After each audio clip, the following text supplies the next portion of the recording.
Hi guys, আপোনালোক সকলোকে মোৰ আন এটা ভিডিঅ'লৈ স্বাগতম জনালো। এতিয়া আমি যাবলৈ লৈছো বিহু প্ৰগ্ৰাম এটাত, গতিকে চাই থাকিব আপোনালোকেও। প্ৰগ্ৰামটোতনো কি হয়, কি নহয়, কেনেকুৱা লাগে আপোনালোক শেষলৈকে চাই থাকিব দেই। ধন্যবাদ। এতিয়া মোৰ মানুহজনে গাড়ী ষ্টাৰ্ট কৰিছে, যাবলৈ ওলাইছো আৰু চাই থাকিব দেই আপোনালোকে কিনো হয় তাত। ফাইনেলি আহি পাই গ'লো আৰু ধুনীয়াকৈ আটাইকেইটা মিলি চেলফি একপি উঠি ল'লোঁ।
Lage,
তেজপুৰ সমষ্টিৰ বিধায়ক পৃথ্বীৰাজ ৰাভাদেৱ ডাঙৰীয়াই ভাষণ দি আছে আৰু লগতে এটি গীতো পৰিৱেশন কৰিছে।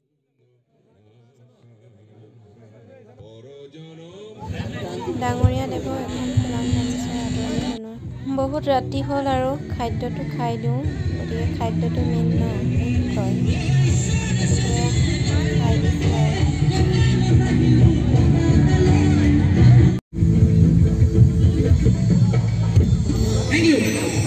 গতিকে আজিলৈ ধন্যবাদ। ভিডিঅ'টো ইমানতে সামৰণি মাৰিলোঁ আৰু সকলোৱে যদি ভিডিঅ'টো ভাল লাগে ছাবস্ক্ৰাইব কৰি দিব।